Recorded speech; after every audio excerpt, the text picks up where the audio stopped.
प्रिय विद्यार्थियों, मैं इंद्रलोक गुप्ता आप सभी का अपने YouTube चैनल पर स्वागत करता हूं। तो थोड़ा भी टाइम ख़राब किए बिना हम लोग डायरेक्ट चलते अपने टॉपिक पर।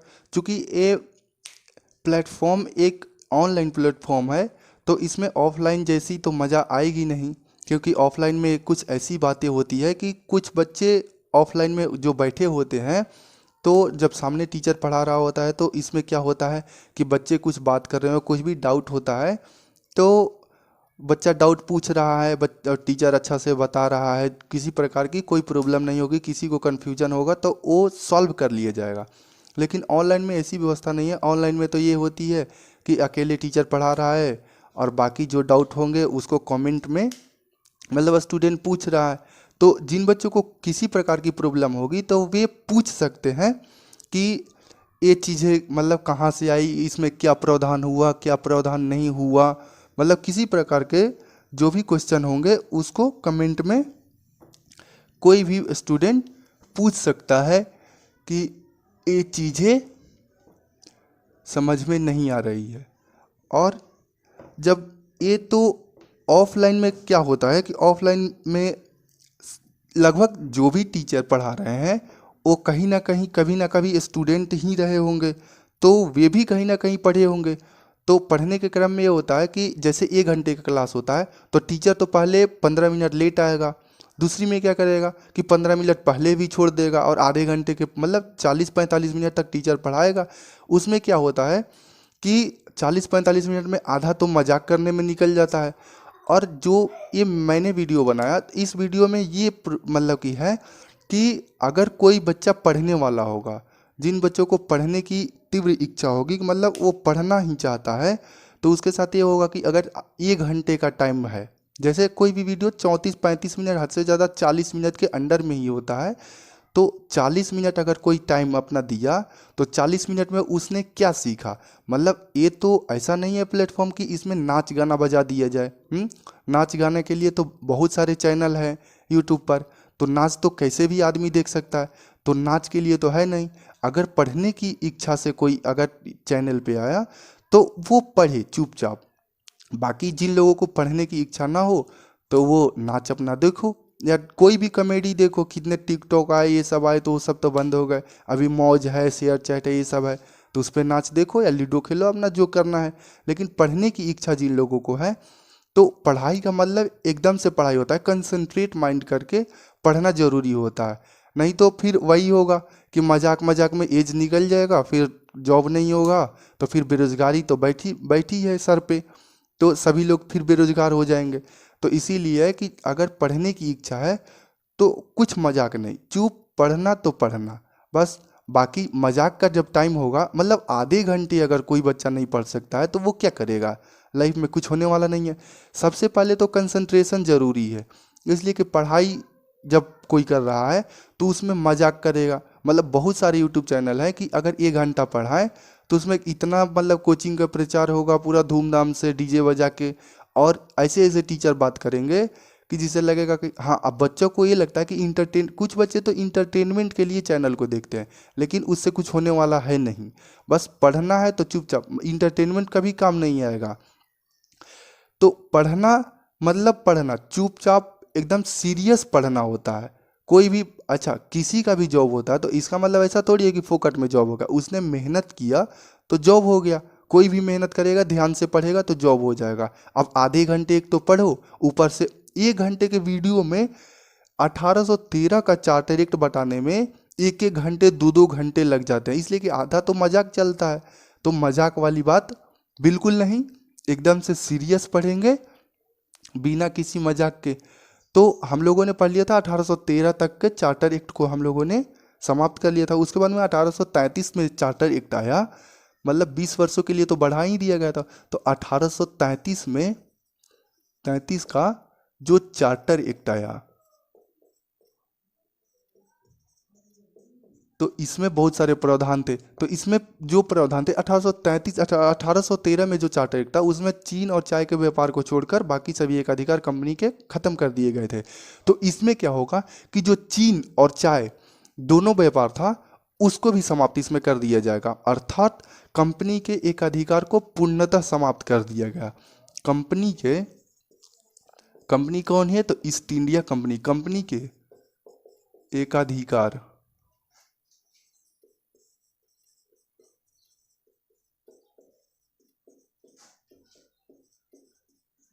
पूर्णतः समाप्त कर दिया गया।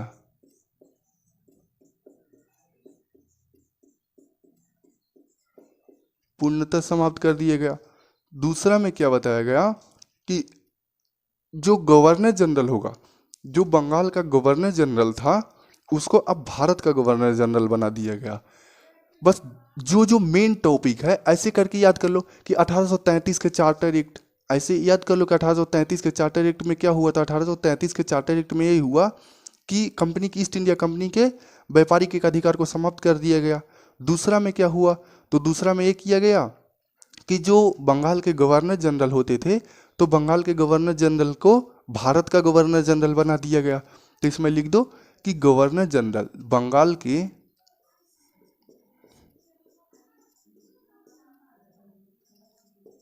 गवर्नर जनरल को भारत का गवर्नर जनरल बना दिया गया।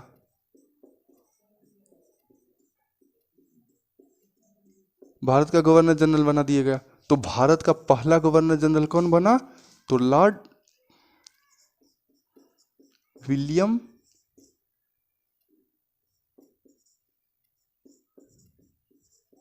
वेंटिक। लॉर्ड विलियम वेंटिक भारत के पहले गवर्नर जनरल बनाए गए। और बंगाल का पहला गवर्नर जनरल कौन था तो वारिंग हेस्टिंग था।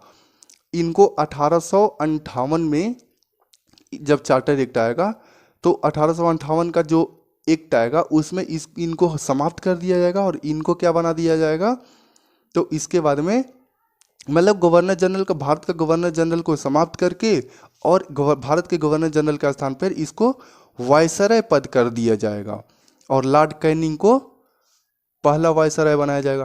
तो इतनी बातें समझ में आ गई कि भारत का गवर्नर जनरल विलियम बेंटिक को बना दिया गया इसमें 1833 के चार्टर में। तीसरा में ये प्रावधान किया गया कि जो गवर्नर जनरल और प्लस में उसकी परिषद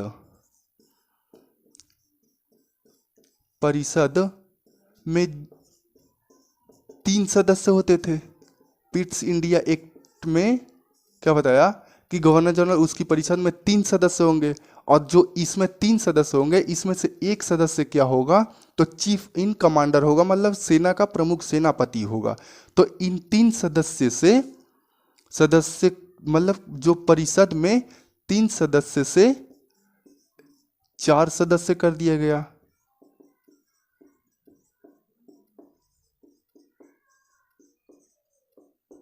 चार सदस्य कर दिया गया और जो चौथा सदस्य होगा, जो चौथा सदस्य होगा, चौथा सदस्य होगा वो क्या होगा वो विधिक अधिकारी होगा। विधि सदस्य होगा और विधि सदस्य क्या करेगा तो ये विधि सदस्य होगा और ये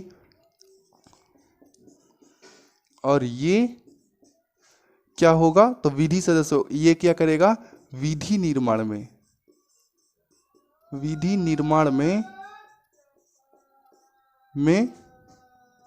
विधि के निर्माण में सहायता करेगा।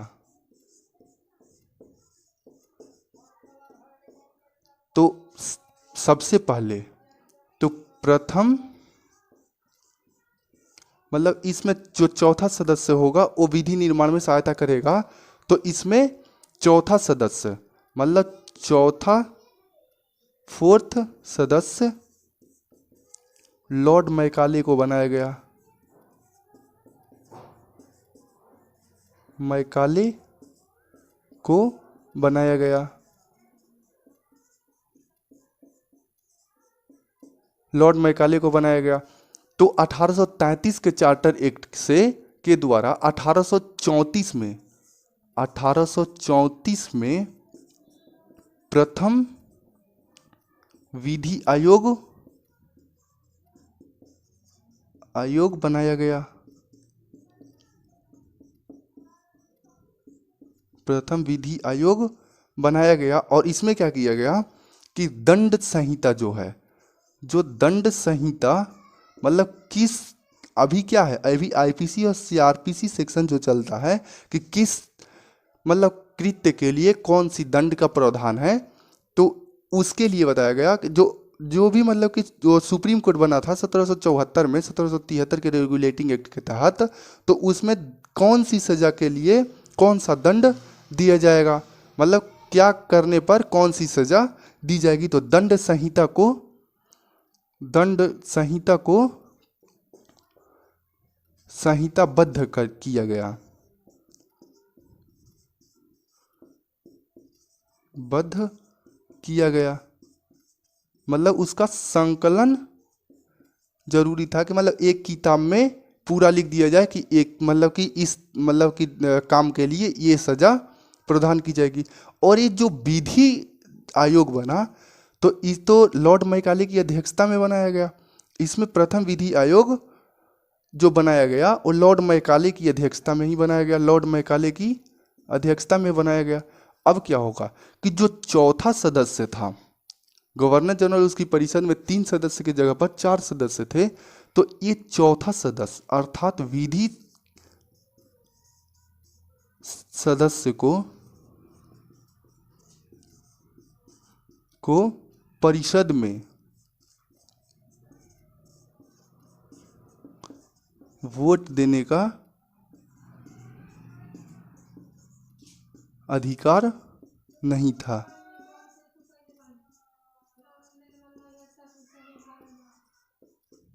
और 1853 में इसको क्या कर दिया जाएगा, तो इसको अस्थाई सदस्य बना दिया जाएगा। ये टेम्पोररी सदस्य था, तो विधि आयोग मतलब विधि जो सदस्य था उसको परिषद में जो भी था उसको वोट देने का अधिकार नहीं था। इतना बात समझ में आ गया होगा। कंपनी के एक अधिकार को समाप्त कर दिया गया, बंगाल के गवर्नर जनरल को भारत का गवर्नर जनरल बना दिया गया।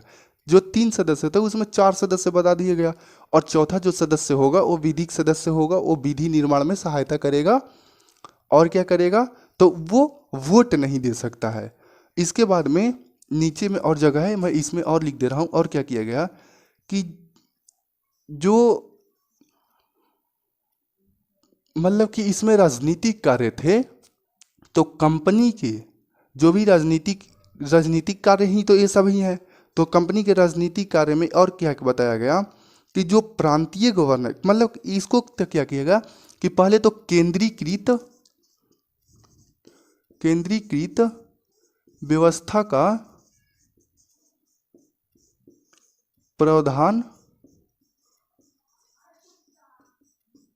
शुरू हो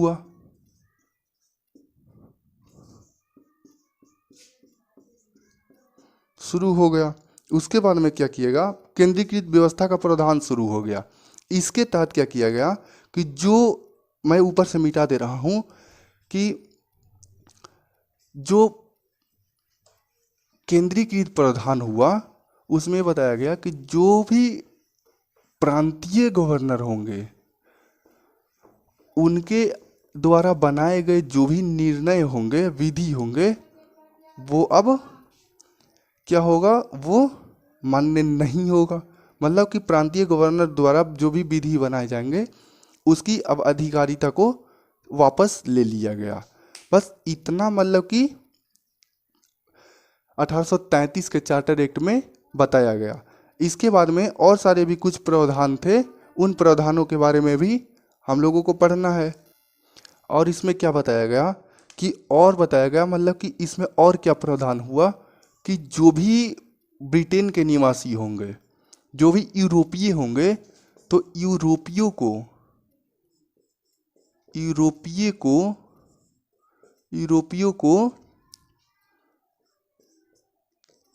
बिना लाइसेंस भारत में रहने प्लस व्यापार का अधिकार दिया गया।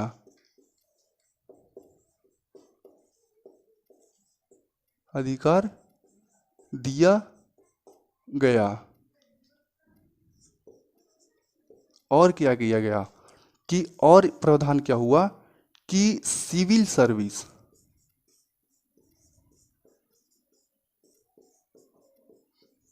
जो सिविल सर्विस होंगे, सिविल सर्विस में खुली प्रतिस्पर्धा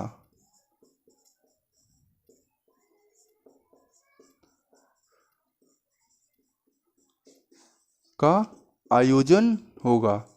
खुली प्रतिस्पर्धा का आयोजन होगा। इसमें यह बताया गया कि किसी भी जाति, धर्म, जन्मस्थान, मूल, इन सभी के रंग, इन सभी के आधार पर भेदभाव नहीं होगा। नहीं। अच्छा, जब ये हुआ कि सिविल सर्विस में खुली प्रतिस्पर्धा होगी, जाति, धर्म, लिंग के आधार पर, मतलब कोई भेदभाव नहीं होगा, तो उसमें अंग्रेजों ने विरोध कर दिया। तो अंग्रेजों के विरोध के कारण ये लागू नहीं हो पाया। विरोध के कारण, यहां पर लिख दे रहा हूं, विरोध के कारण असफल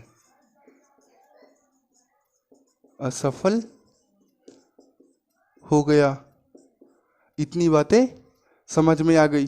फिर इसके बाद में और मतलब इतना तो याद कर लेना है कि इतनी चीज है 1833 के चार्टर एक्ट में बताया गया। इसके बाद में और बताया गया कि 1833 के चार्टर एक्ट में ही कि दास प्रथा को समाप्त किया जाए।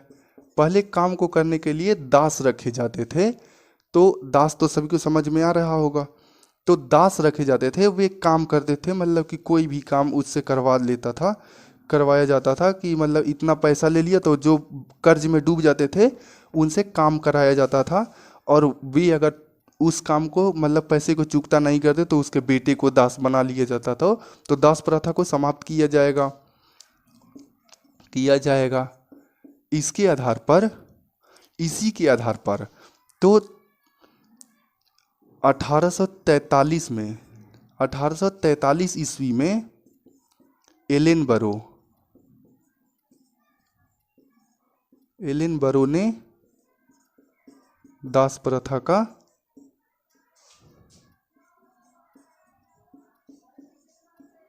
अंत किया। मतलब 1833 के चार्टर एक्ट में ही बता दिया गया था कि दास प्रथा को अंत किया जाएगा, मतलब समाप्त कर दिया जाएगा। लेकिन उस समय कोई भी मतलब ऐसी स्थिति नहीं बनी होगी कि इसको समाप्त कर दिया जाए। तो मतलब 1843 में एलेनबरो ने इसको समाप्त किया। मतलब कि ये तो बताया गया था, जैसे क्या हुआ था कि 1773 के चार्टर एक्ट में ये रेगुलेटिंग एक्ट में ये बताया गया था कि एक सुप्रीम कोर्ट की स्थापना की जाएगी। लेकिन किया कब गया? तो किया गया 1774 में। और क्या हुआ? 1935 के एक्ट में बताया गया कि बर्मा मतलब कि जो आधुनिक म्यांमार है उसको अलग कर दिया जाएगा, लेकिन उसको 1937 में अलग किया गया। तो ये सभी प्रावधान थे। इतने प्रावधान को 1833 के चार्टर एक्ट में इतने प्रावधान थे, इन सबको याद कर लेना है। बाकी इसके बाद में आएगा 1853 के चार्टर एक्ट। उसमें 1853 के चार्टर एक्ट के बाद में 1757, अच्छा उसके बाद में 1857 की क्रांति होगी, स्वतंत्रता संग्राम। उसमें क्या होगा कि जो एक गवर्नर जनरल, भारत के गवर्नर जनरल को फिर वायसराय बना दिया जाएगा। उस समय कैनिंग आ जाएंगे, लॉर्ड कैनिंग। तो कैनिंग के समय में 1857 का विद्रोह हुआ। तो उसमें ये बता दिया गया कि गवर्नर जनरल अच्छा से मतलब कि कोई प्रॉब्लम ऐसे कर रहे हैं कि मतलब विद्रोह हो जा रहा है, तो ऐसी विद्रोह दोबारा ना हो, इसके लिए जो भी अब गवर्नर जनरल होंगे वो ब्रिटिश संसद के मतलब ब्रिटिश सम्राट जो होंगे या ब्रिटिश संसद, उनके निर्णय के आधार पर ही कार्यों को करेंगे। तो इतनी बातें समझ में आ गई होगी। तो 1833 का चार्टर एक्ट इतना ही। फिर इसके बाद में मिलते हैं एक अगले वीडियो में, और आप लोग पढ़ते रहिए अच्छा से। और इतना मतलब कि जो भी इसमें बताया जा रहा है उसको एक कॉपी पर लिख लेना है, और कॉपी पर लिखने के बाद उसको एक एक करके याद कर लेना, इसलिए कि डायरेक्ट क्वेश्चन पूछ लेता है कि दास प्रथा का अंत कौन से गवर्नर जनरल ने किया। तो एलन बरो ने 1843 में किया गया था, 1833 के चार्टर एक्ट के द्वारा। तो ये सभी क्वेश्चन पूछ लिया जाता है कि कंपनी के व्यापारी के अधिकार को पूर्णतः समाप्त कब किया गया, तो 1833 के चार्टर एक्ट में। जब MCQ करेंगे तो MCQ में इन सभी चीज़ों को एकदम से मतलब अच्छे से समझ में आएगा कि यार यही तो पढ़े थे। और जो सिविल सर्विस में खुली प्रतिस्पर्धा होगी, मतलब किसी प्रकार का भेदभाव नहीं होगा, तो इसमें विरोध हो गया, अंग्रेजों ने विरोध कर दिया कि मतलब कि हम लोग बड़े पोस्ट पे जाएंगे, मतलब भारतीयों को बड़े पोस्ट पर नहीं जाना चाहिए। तो इन सभी को लेकर विरोध किया गया, तो इससे क्या हुआ, वो असफल हो गया, वो लागू नहीं हो पाया। बाकी जो भी चीज़ें लागू हुई उन सभी को एक मतलब इसमें क्या करना, नोट्स बना लेना है 1833 का चार्टर, जो भी मैंने लिखा है उसको लिख लेना और फिर याद कर लेना। नहीं तो ये तो चीज़ें फिर लक्ष्मीकांत बुक में सब लिखा हुआ है, वो सबसे अच्छा हुआ। बाकी भी फालतू चीज़ें बहुत सारी लिखी हुई है कि इतना लिखा हुआ है कि वो पढ़ते पढ़ते आदमी पागल हो जाएगा। तो जितना मेन पॉइंट है जिसको मतलब कि एग्ज़ाम में पूछने की संभावना है उन सभी को याद कर लेना है। और बाकी चीज़ें जो भी किताब में दिया होता है तो पूरा किताब कौन पढ़ेगा, लक्ष्मीकांत की इतनी मोटी बुक है, तो इतनी मोटी बुक को कौन पढ़ेगा, पूछना तो थोड़ा सा ही है। तो उतना मोटा बुक मतलब उसका एक होता है, ये सारांश है, निचोड़ मतलब क्या है, कहने का मतलब कि ये 1833 में हुआ तो बस इसको याद कर लेना है। बाकी फालतू की चीज़ें याद करने से तो उतना टाइम भी नहीं, इसलिए कि केवल एक ही सब्जेक्ट तो पढ़ना नहीं है, बाकी बहुत सारे सब्जेक्ट पढ़ने होते हैं। तो फिर मिलते हैं एक अगले वीडियो में। और जो बच्चे चैनल को सब्सक्राइब नहीं किए हैं वे चैनल को सब्सक्राइब कर लेंगे। धन्यवाद।